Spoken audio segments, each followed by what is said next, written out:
Hello my dear learners. आशा करता हूँ आप सब बहुत अच्छे होंगे। मैं हूँ अफजल। आपके यूट्यूब चैनल मैनेजमेंट स्टडी मंत्रा में आपका बहुत बहुत स्वागत है। दोस्तों, इस सेशन में हम डिस्कस करेंगे जो यूसेट एग्जामिनेशन हुआ था 7 जनवरी 2024 को, उसका जो प्रॉपर जो एक्सप्लेनेशन है फिर उसको हम डिस्कस करेंगे कि कौन कौन से क्वेश्चंस हम क्लेम कर सकते हैं। पूरा इसका जो क्वेश्चंस है उनको अच्छे से हम डिस्कस विद एक्सप्लेनेशन डिस्कस करेंगे। तो सबसे पहले जो क्वेश्चन पेपर 1 है उसको डिस्कस करते हैं। पेपर 1 का पहला क्वेश्चन यहाँ पर दिया गया है, the recently release national higher educational qualification framework NHEQF is drafted by NCERT, ministry of education, UGC and national testing agency यानी एनटीए। तो क्वेश्चन क्या कह रहा है कि जो national higher educational qualification framework है वो किसके द्वारा ड्राफ्ट करा गया है, कौन सी ऐसी बॉडी है जिसने ड्राफ्ट किया गया है। तो इसका जो आंसर गाइज हो जाएगा वो आपका आंसर नंबर सी जो है वो करेक्ट हो जाएगा, क्योंकि इसको जो ड्राफ्ट करा था बेसिकली यूजीसी है, उसने इसको ड्राफ्ट करा था, राइट। तो इसका आंसर ये करेक्ट हो जाएगा। 1 सेकेंड।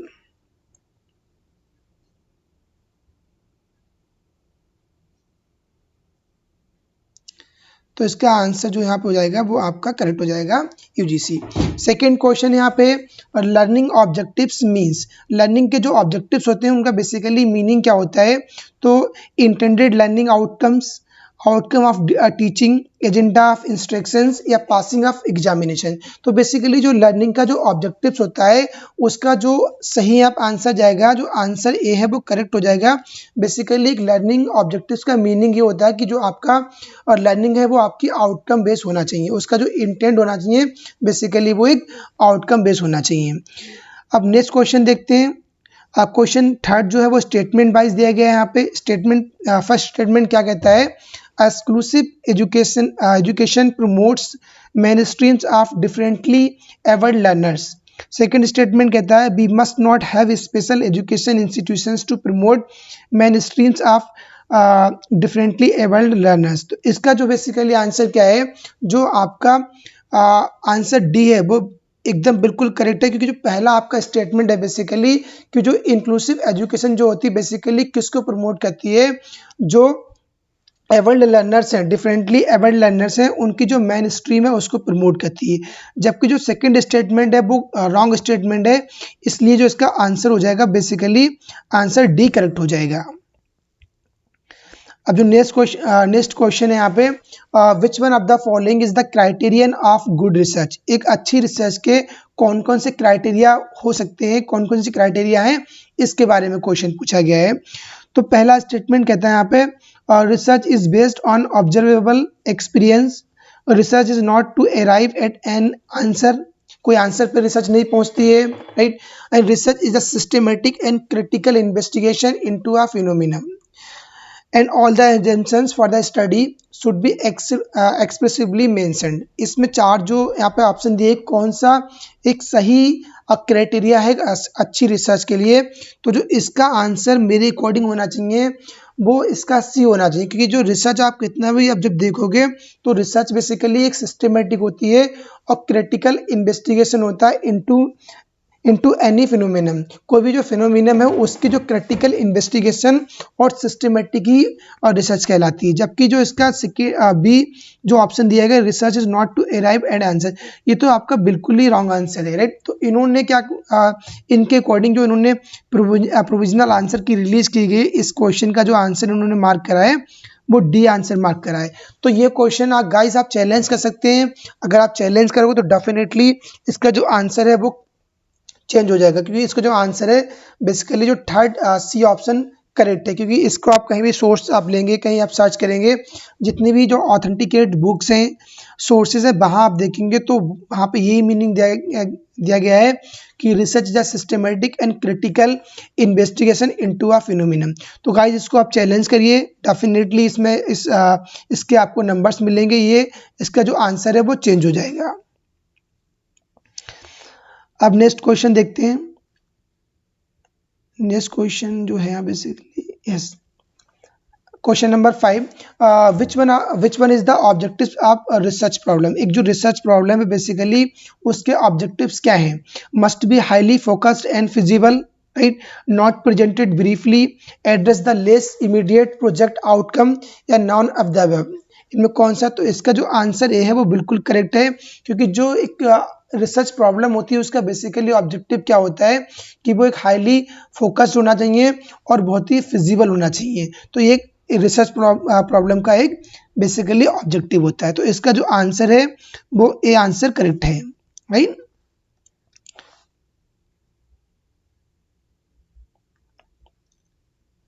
अब नेक्स्ट क्वेश्चन देखते हैं। Question number 6, exploratory research studies mainly used for. जो एक्सप्लोरेटरी रिसर्च है, जो different different type of research होते हैं, एक्सप्लेनेटरी रिसर्च होता है, एक्सपेरिमेंटल रिसर्च होता है, पर यहाँ पे जो रिसर्च बताया गया है एक्सप्लोरेटरी रिसर्च की जो स्टडीज है मेनली हम किस में यूज करते हैं? Data collecting information, providing information, या एस्टेब्लिशिंग रिसर्च प्रायोरिटीज। तो बेसिकली जो एक्सप्लोरेटरी रिसर्च होती है उसकी जो हम स्टडी करते हैं वो डेटा कलेक्शन इन्फॉर्मेशन के लिए भी करते हैं, प्रोवाइडिंग इन्फॉर्मेशन भी प्रोवाइड करते हैं, और जो रिसर्च की प्रायोरिटीज़ हैं उनको भी हम एस्टैब्लिश करते हैं। तो जो इसके आंसर है डी बुक करेक्ट हो जाएगा, क्योंकि सारे ही ऑप्शन यहाँ पर करेक्ट है, तो आंसर डी इज करेक्ट। अब जो क्वेश्चन 7 है, type 1 error is defined as a probability. जो टाइप 1 एरर के रिगार्डिंग क्वेश्चन पूछा गया है, क्योंकि आपने पढ़ा होगा टाइप 1 और टाइप 2 एरर। तो टाइप 1 एरर के रिगार्डिंग क्वेश्चन है, और reject the hypothesis when it is true, right. Reject the hypothesis when it is false, accept the hypothesis when it is true, accept the hypothesis when it is false. तो जो type 1 error क्या कहती है? Type 1 error कहती है कि जो आपका हाइपोथेसिस है, जब आपका हाइपोथेसिस करेक्ट होता है, जब आप वो ट्रू हाइपोथेसिस है उसको हम रिजेक्ट कर देते हैं, तो वहां पे आपकी टाइप 1 एरर हो जाती है, राइट। जबकि इन्होंने जो आंसर इसका दिया है, इस आंसर की के अकॉर्डिंग इन्होंने सी जो आंसर है वो करेक्ट बताया है, पर ये आंसर गलत है। इसको भी ये क्वेश्चन आप जरूर चैलेंज करिए, क्योंकि इसको बहुत जनरल सी इसकी इंफॉर्मेशन है। टाइप 1 एरर बेसिकली यही कहती है कि जो आपका हाइपोथेसिस ट्रू हाइपोथेसिस है उसको हम रिजेक्ट कर देते हैं, तो वहां पर टाइप 1 एरर यानी अल्फा एरर हो जाती है। तो इस क्वेश्चन को आप चैलेंज करिए, डेफिनेटली इसका आंसर चेंज होगा, क्योंकि इन्होंने ये आंसर यहाँ पर गलत मार्क किया है। नेक्स्ट क्वेश्चन है, which one is the first section of a research paper. जो रिसर्च पेपर होता है उसका पहला सेक्शन क्या होता है? इंट्रोडक्शन होता है, मेथोडोलॉजी है, एब्स्ट्रैक्ट है, या एनालिसिस है। तो जो इसका पहला सेक्शन होता है बेसिकली ऑब्स्ट्रैक्ट होता है, क्योंकि आप कोई भी रिसर्च पेपर देखेंगे तो उसका जो पहला सेक्शन होगा, राइट, तो वहां पे क्या होगा, वो आप सबसे पहले उसका ऑब्स्ट्रैक्ट होता है, क्योंकि इन्होंने डायरेक्टली सेक्शन पूछा है एक रिसर्च पेपर का कि पहला सेक्शन क्या है। जबकि अगर बात करते हैं कि आप अगर रिसर्च पेपर राइटिंग कर रहे हो, आप रिसर्च पेपर लिख रहे हो, तो सबसे पहले क्या लिखोगे? उस कंडीशन में सबसे पहले आप इंट्रोडक्शन लिखोगे, क्योंकि इंट्रोडक्शन आपका स्टार्टिंग पॉइंट है। जबकि ऑब्स्ट्रैक्ट क्या है? जो आपने पूरा एक रिसर्च पेपर लिख रहा है उसकी समरी क्या है, पूरे रिसर्च पेपर कैसे आप एक्सप्लेन कर रहे हो समरी में, उसको बेसिकली ऑब्स्ट्रैक्ट बोला जाता है। सबसे तो ये बेसिकली एक रिसर्च पेपर का पहला सेक्शन ऑब्स्ट्रैक्ट होता है। तो इसका आंसर यहाँ पे सी करेक्ट हो जाएगा। अब इसके बाद जो यहाँ पे पैसेज दिया गया है, read the following passage and answer questions below. 9 to 13 question यहाँ पे मार्क करने हैं। एक पैसेज दिया गया है, इजी पैसेज था, कोई डिफिकल्ट पैसेज नहीं है। अब आराम से इस पैसेज को पढ़ोगे तो आप आराम से क्वेश्चन कर सकते हो। तो पहला क्वेश्चन यहाँ पे क्या कह रहा है? The passage says that the bill to prohibited media exploitation of women, यानी वुमेन को एक्सप्लॉयटेशन की जो मीडिया है उसको कैसे इस बिल को प्रोहिबिटेट करता है। Has been made into a law, has been discussed in a union cabinet, has is being drafted, is going to create a lot of controversy. इस पैसेज के अकॉर्डिंग इसका जो आंसर बेसिकली यहाँ होना चाहिए इज बीइंग ड्राफ्टेड, ये भी इसका आंसर सही है, और has been discussed in union cabinet. तो दोनों ऑप्शन यहाँ 50-50 है, पर इन्होंने जो यहाँ पे आंसर दिया है, इन्होंने इसका आंसर बी बताया है, has been discussed in union cabinet. अगर आप इस पैसेज को पढ़ोगे तो इसका आंसर ये भी हो सकता है इज बीइंग ड्राफ्टेड, क्योंकि सबसे पहले बेसिकली क्या होता है, एक यूनियन के अंदर एक जो बिल होता है उसको हम प्रेजेंट करते हैं, डिस्कस करते हैं फिर वो वहाँ पे ड्राफ्ट के रूम होता है, और जब फाइनली वो एक लॉ बन जाता है, जब उसमें जो हमारे सेशंस हैं, पार्लियामेंट हो गया, राज्यसभा या जो प्रेसिडेंट है, उनकी जो अप्रूवल मिलने के बाद वही जो ड्राफ्ट होता है बेसिकली वो लॉ में कन्वर्ट हो जाता है। तो यहाँ पे दोनों इसका आंसर ठीक है, पर उन्होंने जो आंसर मार्क किया है आंसर बी इन्होंने बोला है has been discussed in union cabinet. अब इसी का जो नेक्स्ट क्वेश्चन है, feminine sex appeal is used in advertisement to get the attention of perspective customers, so how women at home would like the product, entertain the customers और distract the customers attraction। तो अगर आप passage को देखेंगे तो बहुत ही clearly यहाँ पे मेंशन करा गया है, feminine sex appeal is used in advertisement to get the attention of perspective customers. तो इसका जो आंसर है बेसिकली ए करेक्ट है। अब नेक्स्ट क्वेश्चन है यहाँ पे, denigration in the phrase denigration of women, right. एक जो फ्रेज दिया गया है उसमें डिनिग्रेशन की बात करी गई वुमेन के रिगार्डिंग एक फ्रेज में, इसका बेसिकली मीनिंग क्या है, ill treatment, scandalising, abuse and tarnishing a good image. तो यहाँ पे दो ऑप्शन करेक्ट हो सकते हैं कि जो आपका इल ट्रीटमेंट है ये भी ठीक है, और टर्निशिंग अ गुड इमेज यानी जो एक अच्छी इमेज है उसको कैसे टर्निश करना है, कैसे धूमिल करना है, ये भी इसका हो सकता है, और डिनिग्रेशन ऑफ वुमेन। पर इन्होंने जो बेसिकली आंसर दिया गया है वो ए बोला है, इल और ट्रीटमेंट। तो इसको आप कोई आपके पास लॉजिक नहीं है कि इसको आप चैलेंज करें या क्लेम करें, क्योंकि इन्होंने जो पैसेज के अकॉर्डिंग ये भी 50-50% आंसर है। तो इसको आप क्लेम मत करिए क्योंकि कोई बेनिफिट कोई फायदा नहीं है इसका, ये भी आंसर ठीक है, राइट। जहाँ पर क्लेम करने वाले है तो उसको मैं डेफिनेटली पूरी श्योरिटी के साथ बोलूँ कि इसको क्लेम करिए, ताकि अगर आपको जो पैसे लग रहे हैं क्लेमिंग जो चार्ज है चैलेंज करने का, तो उसका कहीं के आपका उसका यूटिलाइजेशन होना चाहिए। और नेक्स्ट क्वेश्चन यहाँ पे आता है, which one of the following media can be labelled as the worst in the denigration of women. कौन सी मीडिया है जो डेनिग्रेशन ऑफ वुमेन में बहुत ज़्यादा बस्ट है, तो फिल्म है, प्रिंट मीडिया है, या टेलीविजन है, या ऑल आर इक्वली बैड, या सारी बैड है। पर इस पैसेज में जो बोला गया है फिल्म के रिगार्डिंग बोला गया, तो इसका आंसर सी करेक्ट हो जाएगा। Passage based on the passage which of the following is responsible for provoking molestation of women in public places, right। तो इसका जो scantily treat women, emulation of films in a real life, poor ethics from the childhood, confident that offender can go scot free। तो इसका जो answer है basically B answer correct है, emulations of film in a real life। अब जो question number 14 आता है, communication needs आ sender और receiver channel all of the above. तो इसका आंसर डी हो जाएगा, ऑल ऑफ द एबव, क्योंकि एक कम्युनिकेशन में सेंडर भी होता है, रिसीवर भी होता है और चैनल्स भी होता है। तो इसका आंसर डी करेक्ट हो जाएगा। सिंपल सा इजी क्वेश्चन है। नेक्स्ट क्वेश्चन है, microphone is a high instrument. एक माइक्रोफोन जो बेसिकली हाई फाई इंस्ट्रूमेंट है। हेयर फाई मीन्स, यहाँ पे फाई का मीनिंग क्या है, फिनिकल, finish, Fidelity and final.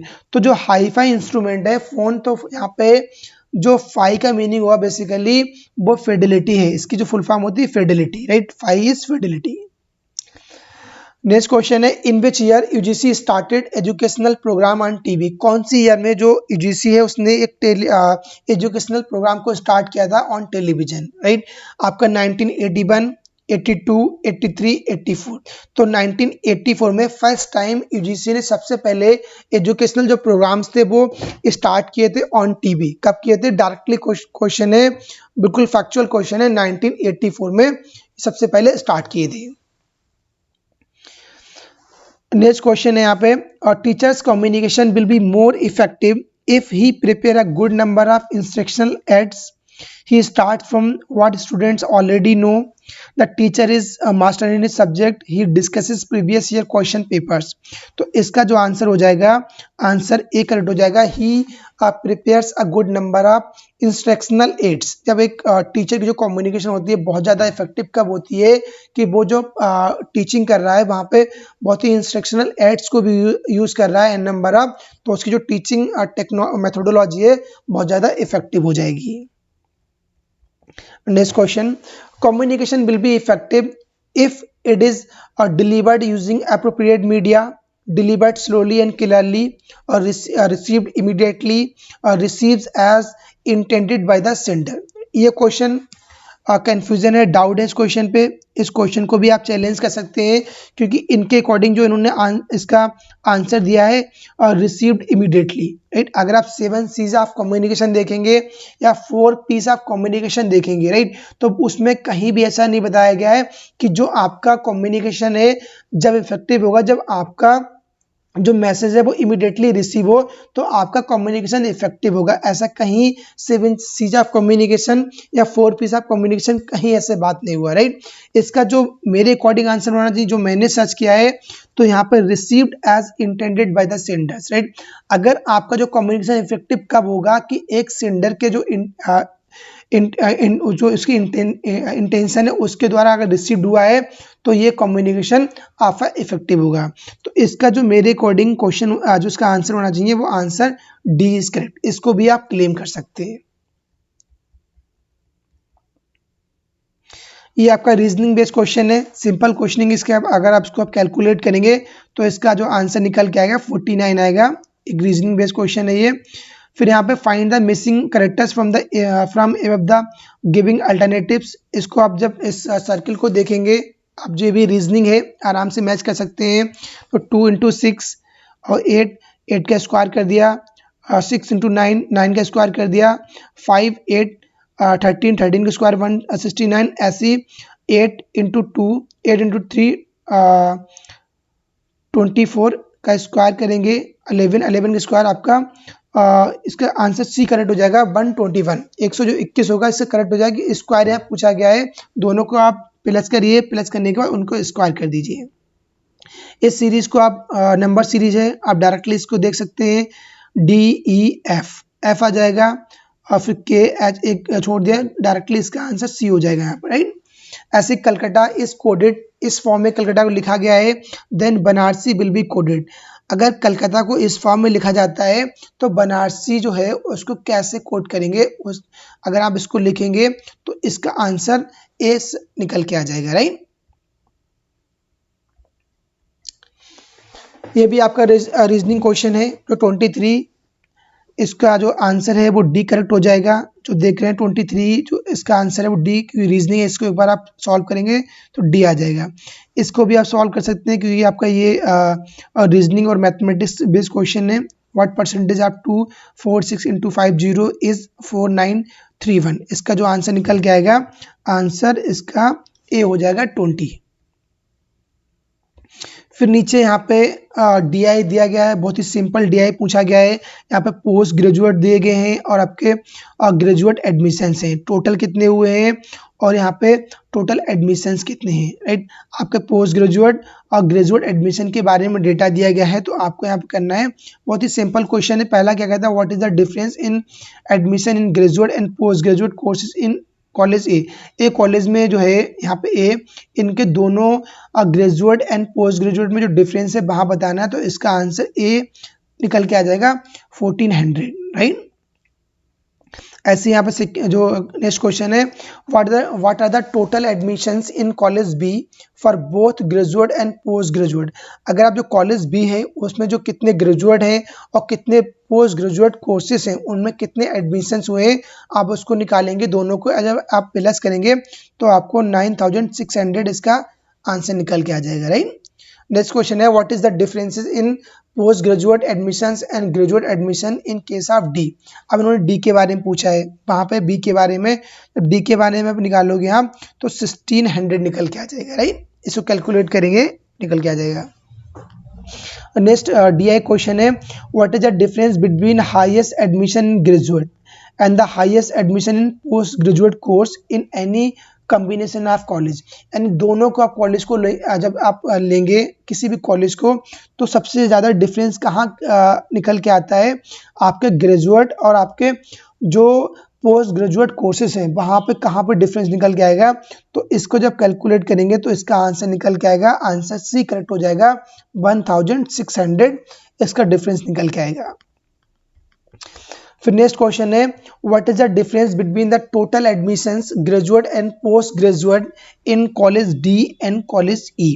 College E और डी में जो पोस्ट ग्रेजुएट हैं और जो ग्रेजुएट्स हैं इनके टोटल का जो डिफरेंस क्या है, तो इसका यहाँ पे निकल के आएगा आंसर बी, 2000 का डिफरेंस निकल के यहाँ पे आएगा, तो इसलिए इसका आंसर बी करेक्ट हो जाएगा। यस, ये आपका डायरेक्ट क्वेश्चन है, जिसको आता है उसने अब बहुत जल्दी अटेम्प्ट करा होगा, जिसने नहीं उसने तो तुक्का ही लगाया हुआ है इसमें। इसमें in which of the following states in the Kaiga nuclear power plant situated, जो कैगा न्यूक्लियर पावर प्लांट है वो किस लोकेशन में सिचुएटेड है, उसके रिगार्डिंग ऑप्शन दिए गए महाराष्ट्र, कर्नाटका, आंध्र प्रदेश एंड केरला। तो बेसिकली जो कैगा न्यूक्लियर पावर प्लांट है वो कर्नाटका के अंदर स्थित है, कर्नाटका में ये सिचुएटेड है। When did the Bhopal disaster occur, जो भोपाल डिजास्टर हुई थी, राइट, वो कब अकर हुई थी, इसके रिगार्डिंग क्वेश्चन पूछा, फैक्चुअल क्वेश्चन है। 3 दिसंबर 1984 में इसका जो डिजास्टर ये हुआ था, भोपाल त्रासदी से हम बोलते हैं। फिर नेक्स्ट क्वेश्चन है who among the following has written the famous book Malgudi days, जो मलगुडी डेज है उसकी जो फेमस बुक है किसके द्वारा लिखी गई है, आर के नारायण, बी एस नैपॉल, दीपक चोपड़ा, रविंद्रनाथ टैगोर। तो इसका जो यहाँ पर आंसर हो जाएगा जो आर के नारायण है, इन्होंने इस बुक को रिटन किया था, मालगुडी डेज। नेक्स्ट क्वेश्चन है यहाँ पे बहुत ही फैक्चुअल पेपर है, डायरेक्टली क्वेश्चन यहाँ पे है, ऐसा नहीं है कि जो यूजीसी नेट एग्जामिनेशन होता है वहाँ पर कंसेप्चुअल थोड़ा एनालिटिकल क्वेश्चन आते हैं, यहाँ पर डायरेक्ट क्वेश्चन मैक्सिमम जो यहाँ पे होते हैं किसी भी सेट एग्जामिनेशन की यही होता है कि जो एग्जाम पैटर्न होता है बेसिकली एक बिल्कुल स्ट्रेट फॉरवर्ड क्वेश्चन होते हैं, डायरेक्ट क्वेश्चन होते हैं और फैक्चुअल क्वेश्चन होते हैं। नेक्स्ट क्वेश्चन है विच of the following disorders results from arsenic toxicity in humans, humans के अंदर जो आर्सेनिक टॉक्सिसिटी का रिजल्ट के डिसऑर्डर्स क्या होते हैं, और डिसऑर्डर ऑफ स्किन, स्किन को ये इफेक्ट करता है, आपका हेयर फॉल होने लगता है, या डिसऑर्डर्स ऑफ सर्कुलेटरी सिस्टम, जो आपका सर्कुलेटरी सिस्टम है उसको डिसऑर्डर करता है, या लॉस ऑफ बोन डेंसिटी, जो आपकी बोन डेंसिटी है उसको लॉस करता है। तो देखो यहाँ पर जो लॉस ऑफ बोन डेंसिटी है इसका तो यहाँ पर तो कोई इसका नहीं है, इसको हेयर फॉल से कोई रिलेट नहीं करता है। यहाँ पर जो थोड़े से क्लोज ऑप्शन है वो आपका डिसऑर्डर्स ऑफ स्किन और डिसऑर्डर्स ऑफ सर्कुलेटरी सिस्टम। तो यहाँ पे इन्होंने जो आंसर इसका दिया है, इन्होंने सी बोला है डिसऑर्डर्स ऑफ सर्कुलेटरी सिस्टम। तो इसका आंसर ये है क्योंकि जो आर्सेनिक टॉक्सिसिटी होती है ह्यूमंस के, वो जो आपका सर्कुलेटरी सिस्टम होता है, राइट, तो उसको भी ये अफेक्ट करती है। ये क्वेश्चन थोड़ा डाउट है इस पे, इसको भी आप चैलेंज कर सकते हैं क्योंकि इसको आप सही से अच्छे से रीड करेंगे तो देखिए which of the following are the harmful results of the use of insecticides in agriculture. जो एग्रीकल्चर के अंदर जो इंसेक्टिसाइड्स होते हैं, राइट, उनका एक जो यूज करते हैं उसका जो हार्मफुल रिजल्ट्स क्या निकल के आता है, किल पेस्ट, हार्मिंग क्रॉप्स, जो फसलों को नुकसान पहुंचाने वाले कीटों को मारता है, राइट, ये है इसका हार्मफुल इफेक्ट। ये तो इसका पॉजिटिव हो गया, तो ये तो बिल्कुल भी नहीं, जहाँ पे ये है तो उसको एलिमिनेट कर दो, इसको आप एलिमिनेट कर सकते हैं, इसको आप एलिमिनेट कर सकते हैं। अब आपको डी आंसर और बी में आपको चूज करना है, राइट। किल इंसेक्ट क्रिमिनेटेडली, कीड़ों को अंधाधुंध मारता है, बिल्कुल बात सही है ये। Kills microflora in the soil, ये भी जो छोटे छोटे सूक्ष्म होते हैं उनको भी मारता है, बिल्कुल सही है। Kills microfauna in the soil that help in keeping soil fertility, जो छोटे सूक्ष्म फ्लोरा एंड फ्यूना होते हैं सॉइल के अंदर, उनको ये हेल्प करता है सॉइल फर्टिलिटी को बनाने के लिए, कीपिंग सॉइल फर्टिलिटी। इसका आंसर ये भी सही है। तो मेरे अकॉर्डिंग जो इसका मैंने जो देखा है इसका आंसर यहाँ पे बी करेक्ट होना चाहिए क्योंकि जो स्टेटमेंट बी है वो भी करेक्ट है, थर्ड फोर्थ, तो आंसर बी जाना चाहिए। पर इन्होंने जो आंसर दिया है यहाँ पर डी आंसर दिया गया है, इन्होंने ओनली थर्ड और फोर्थ को सही बोला गया, जबकि इसका आंसर जो यहाँ होना चाहिए वो बी होना चाहिए। इस क्वेश्चन को भी आप क्लेम कर सकते हैं। फिर नेक्स्ट क्वेश्चन है non photosynthesis synthetic plant such as mushroom that grow on dead organic matter are called autotrophs, decomposer, parasites, saprophytes. तो इसका आंसर डी हो जाएगा, क्योंकि जो मशरूम्स होते हैं बेसिकली जो अपना वो जो उनकी डेड ऑर्गेनिक मैटर से अपना ग्रो करते हैं उसको सेप्रोफाइट्स बोलते हैं। अब आपका स्टेटमेंट बेस्ड क्वेश्चन है, असर्शन और रीजन बेस्ड क्वेश्चन है। Choose the correct alternative from the following options for the assertion a and the reason are given below. पहला असर्शन दिया गया यहाँ पे क्या कहता है, forest cutting is undesirable from the point of view of soil erosion.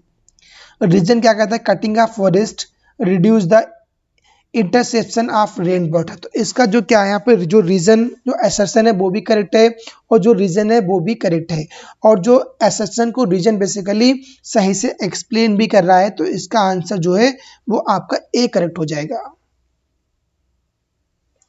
तो guys अगर आपको ये सेशन अच्छा लग रहा हो, आपको ये वीडियो अच्छी लग रही हो, तो वीडियो आपके लिए इन्फॉर्मेशनल है तो प्लीज़ वीडियो को लाइक करिए और ज़्यादा से ज़्यादा शेयर करिए। आपका कोई डाउट्स है, कुछ आपकी क्वेरी है तो आप हमें कमेंट कर सकते हैं, जो हमारा टेलीग्राम लिंक है उसको आप ज्वाइन कर सकते हैं, राइट। और जो कमेंट बॉक्स में है, जो कमेंट बॉक्स है वहाँ पे आप कमेंट करिए कि कितने नंबर आपके बन रहे हैं पेपर 1 और पेपर 2, जो आपका सब्जेक्ट है उसके अकॉर्डिंग कितने आपके नंबर आ रहे हैं, तो आप कमेंट करके बताइए। अब ये जो एक 37 क्वेश्चन है ये आपका ब्लड रिलेशन के रिगार्डिंग है, इसको आप देख सकते हैं। इसका आंसर यहाँ पे बी करेक्ट हो जाएगा, मैटरनल अंकल। फिर आपका 38 क्वेश्चन है, ये भी आपका कोडिंग बेस्ड क्वेश्चन है, रीजनिंग है। If hobby is coded as IOBY and lobby is coded as MOBY then bobby is coded. इनको अगर हॉबी को हम इस प्रकार कोड करते हैं तो ये आता है, जब लॉबी को हम कोड करते हैं तो ये आता है। ऐसे जब हम बॉबी को कोड करेंगे तो यहाँ पे हमारा COBY आ जाएगा। इसको अगर हम जब जिसको सॉल्व करेंगे तो इसका आंसर बी करेक्ट हो जाएगा। नेक्स्ट क्वेश्चन यहाँ पे which diagram represents the relationship among games, hockey and mathematics. अब यहाँ पे आपको रिलेशनशिप रिप्रेजेंट करना है, किसका रिलेशनशिप है, गेम्स का है, हॉकी का है एंड मैथमेटिक्स। जबकि आप देखेंगे मैथमेटिक्स थोड़ा अलग सेगमेंट है, जबकि हॉकी क्या बेसिकली एक गेम है। तो गेम को अंदर रखेंगे, राइट। अब देखिए पूरा बॉक्स देखिए, तो जो ये वाला गेम हो गया इसके अंदर हॉकी आ गई, जबकि जो मैथमेटिक्स है बेसिकली वो एक अलग सेगमेंट है। तो इसका आंसर यहाँ पे ए करेक्ट हो जाएगा। ये आपका जो आपको डेज को कैलकुलेट करना है, calculate day of week on 22 May 2012, इस आप करना। तो इसके जो आप सॉल्व करेंगे तो यहाँ पे आंसर आपका ट्यूसडे निकल के आ जाएगा। Answer A is correct. Yes, बहुत डायरेक्ट क्वेश्चन पूछा है कि बेसिकली स्वयं क्या है, स्वयं की फुल फॉर्म क्या है। Study based of active learning for young expiring methods, study based of active learning for young expiring minds, study based of automatic learning for young expiring minds, study based of automatic learning for young active minds. तो इसके basically स्वयं की full form क्या होती है, study based of active learning for young aspiring mind. तो answer B is correct. Which one of the following is a mail or delivery protocol. जो mail delivery protocol कौन सा है, TCP/IP, WAP, SMTP या UDP। तो ये जो mail delivery protocols होते हैं basically SMTP, simple mail transfer protocol इसकी फुल फॉर्म होती है, simple mail transfer protocol. Then option C is correct. Next question है यहाँ पे HTML इज यूज्ड। HTML जो होता है हाइपर टेक्स्ट मार्कअप लैंग्वेज, हम बेसिकली किस में यूज करते हैं, database management, web designing, accounting, none of the above, right. तो बेसिकली जो HTML होती है एक प्रकार की कोडिंग है, एक प्रकार की लैंग्वेज है। तो जब हम वेब डिजाइनिंग करते हैं, राइट, उसमें हम इसका यूज करते हैं। तो answer B is correct. Next question यहाँ पे है an extensive information system on the internet providing facilities for documents to be connected to other documents by hypertext link is called TCP/IP, World Wide Web, web browser, none of the above। इसका जो answer basically हो जाएगा world wide web.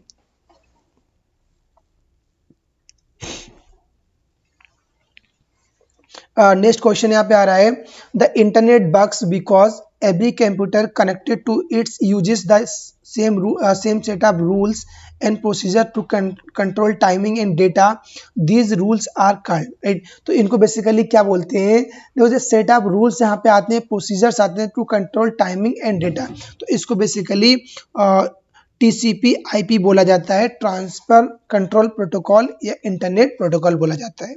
तो answer A is correct. ये थोड़ा सा यहाँ पे चैलेंजिंग क्वेश्चन है, यहाँ पे ये थोड़ा डाउट में क्वेश्चन है, इसको एक बार देखना पड़ेगा। In a 3-year undergraduate programme how many entries exist are recommended by the NEP 2020। जो एनईपी 2020 आया है उसने कौन सी रिकमेंडेड किया है कि कितनी एंट्रीज को हम एग्जिट कर सकते हैं और कितने हम एंट्री या एग्जिट कर सकते हैं इन 3-year अंडर ग्रेजुएट प्रोग्राम।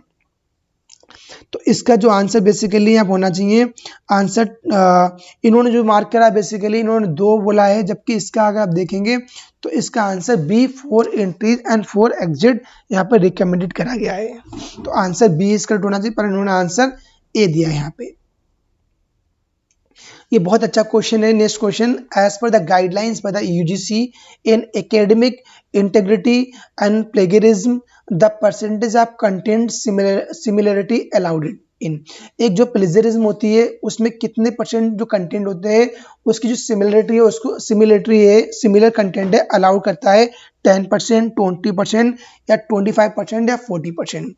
10% तक अगर आपके किसी भी कंटेंट के अंदर प्लेजरिज्म आती है तो वो आपका अलाउड है, आपका कोई यहाँ पे पेनाल्टी नहीं है, 10% तक आपकी एक्सेप्टेबल है। नेक्स्ट क्वेश्चन है, the state must spend 6% of GDP on education was first recommended by Mudaliar commission, Radhakrishnan commission, Kothari commission या NAP 2020। तो ये जो सबसे पहले बोला था, जो कोठारी कमीशन आया था 1964-65 में, उन्होंने सबसे पहले ये अच्छा सजेशन दिए कि जो टोटल GDP है उसका 6% जो है वो एजुकेशन पे स्पेंड होना चाहिए। तो कोठारी कमीशन ने इसकी सिफारिश की थी सबसे पहले। नेक्स्ट क्वेश्चन है यहाँ पे, the apex agency that regulates higher education in India. कौन सी ऐसी एजेंसी है जो हायर एजुकेशन है इंडिया में उसको रेगुलेट्स करती है? Ministry of education, UGC, university grants commission, higher education commission of India या tertiary education council of India. तो बहुत ही स्ट्रेट फॉरवर्ड क्वेश्चन है। जो यूजीसी है, यूनिवर्सिटी ग्रांट कमीशन, ये इंडिया के अंदर जो हायर एजुकेशन को रेगुलेट करने वाली एक एपेक्स एजेंसी है। तो आंसर बी इज करेक्ट। अब जो आपका लास्ट क्वेश्चन है, क्वेश्चन 50, इन नेक ग्रेडिंग, नेक के रिगार्डिंग पूछा गया क्वेश्चन है, what is not consider age factor. इसमें कौन हम कंसीडर नहीं करते उसके रिगार्डिंग पूछा गया है। और टीचिंग लर्निंग प्रोसेस करते हैं बिल्कुल, प्लेसमेंट ऑफ स्टूडेंट्स ये भी कंसीडर करा जाता है, और पब्लिकेशन बाय द फैकल्टी, जो फैकल्टी के द्वारा कितने पब्लिकेशंस हुए उनको भी कंसीडर करा जाता है। और डी जो आप यहाँ पे आंसर है, eminence status granted by the government of India. जो गवर्नमेंट ऑफ इंडिया के द्वारा जो एमिनेंस स्टेटस जो होता है ग्रांट करा जाता है उसको हम कंसीडर नहीं करते, क्योंकि वो एक अलग स्कीम है, अलग एक गवर्नमेंट ऑफ इंडिया की अलग स्कीम है।